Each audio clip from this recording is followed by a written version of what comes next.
Alright, so I just finished up an Ada Marquee here, and I managed to get an attack and a crafting level. So up next is going to be the Darkness of Hollowvale quest. Alright, and here we go. The Darkness of Hollowvale was just completed. It's a very tedious quest, so I'm glad that this is over with. I'm also now able to do efficient temple trekking because I can use both paths instead of just one.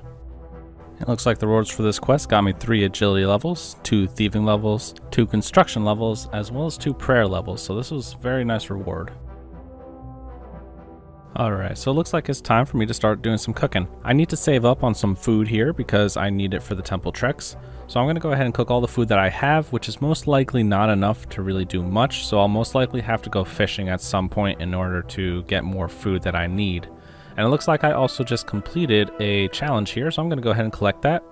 Alright, and there we go, level 48 cooking from this challenge. I actually have to start getting some Viswax as well, because I do want to extend these as much as I possibly can. Alright, so I just finished the first temple trek of many, and I managed to get a medium ticket. I am trying to go for the hards, but the challenges could be a little bit difficult sometimes, so we'll see how that goes. So in my last video, I left a little cliffhanger on what my new plans were for the next video, and it was for temple trekking rewards. So I did this to get the pure essence so I can do some of the tasks on the yak track, but now that I'm looking at it, there's actually a lot more rewards here that I can use in the future, like the bowstrings and the sharks mainly. Even if I get desperate, I could do herbs just to train it a little bit faster while I wait for them to grow. Even though I know Arab inspectors are going to be much better for herbs, the hard tickets do reward you with torstals sometimes, so it could be a pretty good way to get those. I'll have to do more research about herd gathering for the future to make sure that I do it the best way possible. I was able to get 49 Constitution as well as 47 Magic here at the Talon Beasts, and not only that, but I am also getting some Talon Beast charms. For those of you that don't know, these Talon Beast charms, they give you double experience when you use them on the obelisk. I assume the reason behind this is that they are pretty difficult to get, but luckily since I'm going to be grinding out temple trekking anyways, I can just get them passively as I progress. I'm quickly making a few games necklaces as well as some Ring of Dueling. I need this to travel around Gielinor a little bit easier. If I need to get to Barbarian Outpost or Castle Wars, there's no real easy way of doing so I figure I might as well make this jewelry now. I'm not doing as much damage as I'd like to in temple trekking, so I went ahead and did the Scorpion Catcher quest. This quest allows me to enchant battle staffs into mystic staffs, so this will improve my damage a little bit. It'll also let me use a staff that gives me an unlimited amount of runes of my choice. I'm currently only using tier 30 gear, so I'd rather use tier 40 or tier 50. Unfortunately, shops don't sell any of that gear, so I have to get it myself. I know that I can get Mystic in the Magic Guild, but I'm not level 66 Magic, so that's not going to happen for a while. I want to be able to use the Abyss in order to train rune crafting effectively, so I went ahead and did the Rune Mysteries quest. Now that this is done, I can move on to the Abyss mini quest.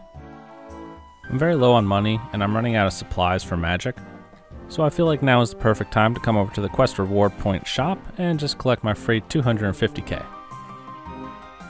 And there we go, this should last me quite a while. And there we go, I now have access to the Abyss. This should make my rune crafting a lot easier. And here we have it, one of my first rune crafting runs through the Abyss with my extremely long-winded path I took just to make 300 runes.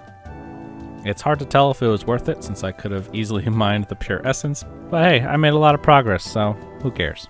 Some things I do need to do in the future are get the demonic skull, as well as get the wilderness sword so I can teleport to Edgeville for free and in a timely manner.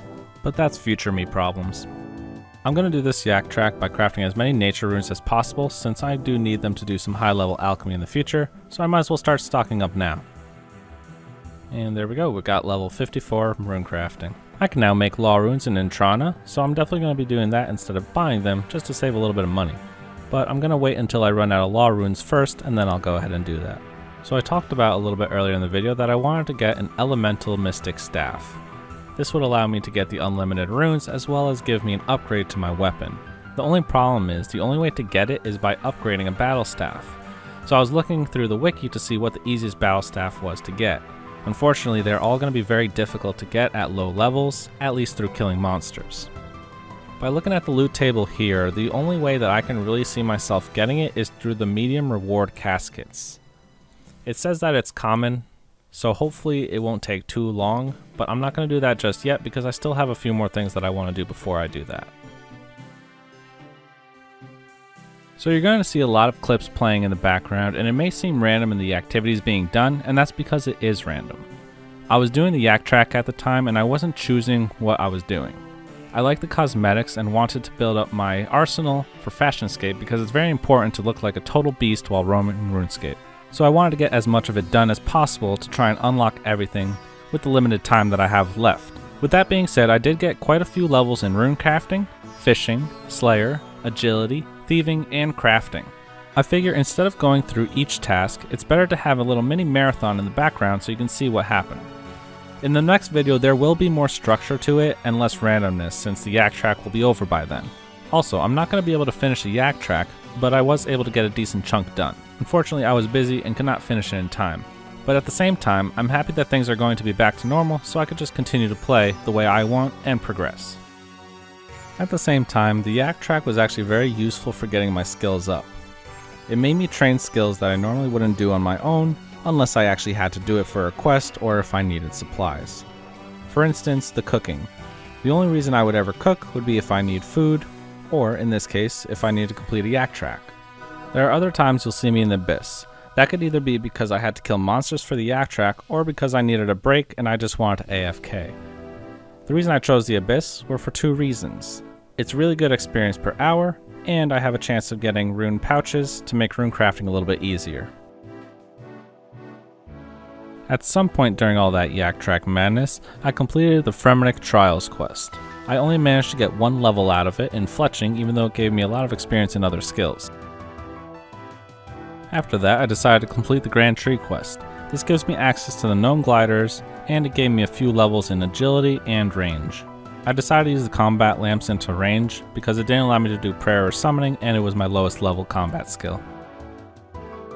So I went over to the Rune Goldberg machine to try and get some Viswax, but I realized I didn't have enough runes to actually do anything. So I'm going to end up using a good majority of my money that I got from my quest point rewards to buy runes from the shops around Runescape. This should give me enough runes to last a while. I'm mainly going to focus on the 4 main elemental runes, and I'll buy a few of the other ones just in case I need them for the Rune Goldberg machine. Alright, so this is my first time ever using this machine on this account, and it looks like my first time I'm going to get 92 Viswax from it. Luckily I already have the law runes in my bank because I crafted them earlier for the yak track, so that's out of the way. And the other 2 runes are very cheap and easy to get, so that's not a problem, and I already have them all in the bank. I'm going to do my best to keep up with this because Viswax is very important, especially if I want to make my life easier and level up skills a little bit faster, because I could extend divine locations, or I can extend daily challenges. I know that I probably should extend some challenges first, but the first thing I'm going to actually do is use it on quick teleports, so that way I can travel around easier, because I do plan on questing a lot, so this will help out with that. So looking over here, it looks like there's a lot of options on what we can use this Viswax for. As I said, I do want to focus on the challenges, so we're just going to take a look here. It looks like there's actually some pretty good challenges to extend. I definitely want to extend the Herbalore, the Summoning, even the Slayer and Agility one, because those are all very tedious skills to train, so this will help me level them up more effectively. In reality, I should have made sure that I left myself enough Viswax to extend one of these challenges now, but I didn't, so there's no going back on it, but it's alright. I can just do it the fletching one and save it for another day. As long as my daily challenges aren't full, it's not going to be a problem.